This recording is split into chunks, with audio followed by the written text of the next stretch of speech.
ভুল করে যদি কেউ খায়, যেটা আমাদের আগের পয়েন্টে আমি ক্লিয়ার করে দিয়েছি, অথবা জোর করে যদি কাউকে খাওয়ানো হয়, তার রোজা ভাঙবে না। এটা আপনারা ইতিমধ্যে জেনেছেন।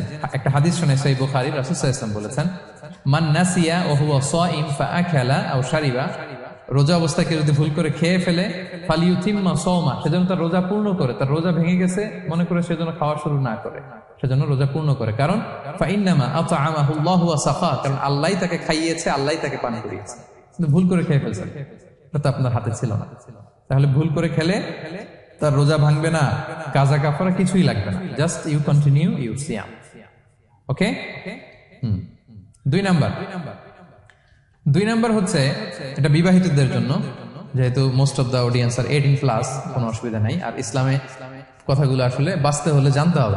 সেটা হচ্ছে, আমরা শুনেছি যে বিবাহিতরা ফিজিক্যাল ইন্টারকোর্স যদি করে, দেহ থেকে সিমেন আউট হলে রোজা ভেঙে যায়, কিন্তু স্বাভাবিক মেলামেশাতে রোজা ভাঙে না।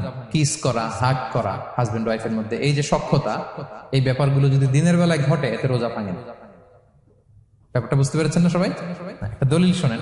আমাদের আয়েশা রাদিয়াল্লাহু তাআলা আনহা বলেন, কানা নবী সাল্লাল্লাহু আলাইহি ওয়াসাল্লাম ইয়াকাব্বিলু ওয়া হুয়া সাইম, রমাদানের রোজা অবস্থায় তিনি আমাদেরকে কিস করতেন, ওয়া ইউবাশিরু, আমাদেরকে হাগ করতেন, ওয়া হুয়া সাইম, রোজা অবস্থায়। এতে রোজার কোনো সমস্যা হতো না। তবে এটা রিকমেন্ডেড না। স্বামী স্ত্রীর একান্ত মেলামেশা দিনের বেলা রিকমেন্ডেড না, কারণ এটা থেকে সে সেক্সুয়ালি এক্সাইটমেন্টের দিকে চলে যেতে পারে। ফলে ভুল করে সে এমন কাজ করে ফেলতে পারে যেটাতে তার রোজাটাই ভেঙে যাবে। আর ইচ্ছা করে রোজা ভাঙলে কি করতে হয়? কাজাও কাফারাও, খবর আছে না? সেজন্য এটা খেয়াল রাখতে হবে।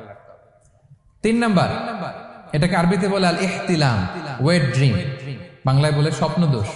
ঘুমের মধ্যে এমন কিছু দেখলেন, ফলে আপনার সিমেন আউট হলো, আপনার রোজা ভাঙবে না। কারণ এটা কি ইচ্ছা করে করছেন আপনি? এটা কার হাতে? আল্লাহর হাতে। এতে রোজা ভাঙে না। শুধু